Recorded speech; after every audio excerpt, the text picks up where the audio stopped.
I'm Brent, And I'm Michael. and we are Brent and Michael Are Going Places. Last week we talked about how, as a young couple, we had to figure out how to settle conflict. And another issue we had to deal with when we were younger was the issue of whether or not we were going to have kids. Now, looking at how we're dressed, can you guess which one of us wanted to have kids and which one didn't? I knew from a really young age that I never wanted kids. And the older I got and the more I saw kids around my friends, I used to refer to them as dream-destroying monsters. I didn't let him say that in front of our actual friends with kids. And from a very young age, I really thought I wanted to be a dad. It was something I thought a lot about. And the thing is, when we got together back then, it was a lot less likely for gay couples to have kids. It did happen, it definitely did. But it's not like today when you go on Instagram and you can follow hashtags devoted to just being parents. So when we got together, it was definitely something we had to You talk were sort about. of ambivalent. You were like, oh, were you lying? I wasn't lying. You were so adamant that you didn't, and I don't know. It was something I thought about for a long time. I feel like the paradigm in the world has sort of shifted, but back then I thought, and I still kind of think, that you can only have like one major passion in your life, and that kids, if you're going to have kids, they should be your passion. Yeah. They should be the most important thing in your life. And the most important thing in my life was my writing, far and away. And I always thought, I don't have room for kids. And I know other people do that, and I'm not judging. But for me, I felt like I couldn't do those. I couldn't have two passions. Yeah, and I as a writer myself, I totally got that. But it was hard for me to, even after we came to the conclusion that we weren't going to have kids, and you sort of were willing to. In the early years, you I talked was about. humoring you. No, it never would have happened. It never would have happened.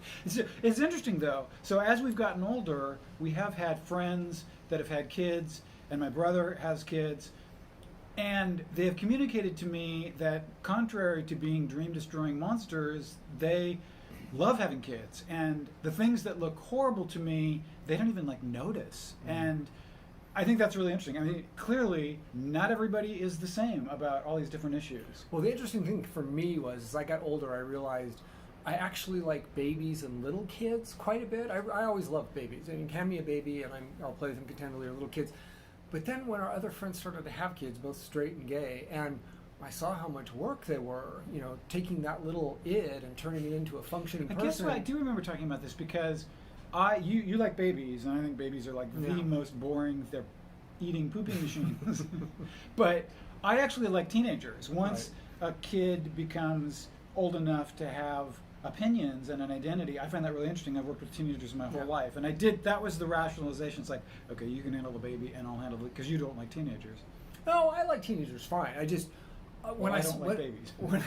When I realized how much work was involved, I sort of thought back to what Brent was saying about you can only do a couple things, and if we're going to be writers, and if we're going to found a website, and we hadn't thought about doing what we're doing now, being digital nomads and traveling a long time, but if we had been digital, if we had kids, becoming digital nomads would have been a lot more difficult. Remember that day we went to the Seattle Zoo, and it was really crowded, and it was like a family day or something, and there were all these families and all these kids, and you and I were just looking around in horror at these kids and these poor beleaguered parents and these kids screaming and clawing, and I remember thinking, oh my God, I'm so glad we didn't have kids. But I mean, that's me. I mean, I don't want to sound judgmental, because other people, clearly I've been convinced, my friends who have kids, some do regret it, but most love being mothers and fathers. Yeah.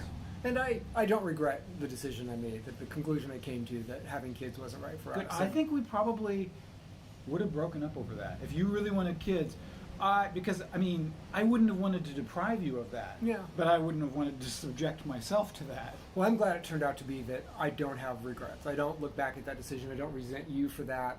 And I don't look back and feel like, wow, I really blew it. I'm really happy with the way our life turned out. So if you guys are out there thinking about having kids, hopefully you'll be able to find the person who either doesn't want to have kids or doesn't want to have kids, and figure it out from there. And let us know what you think of what we have to say and what you think about this topic in the comments. And we'd like to hear what else you'd like to hear us talk about.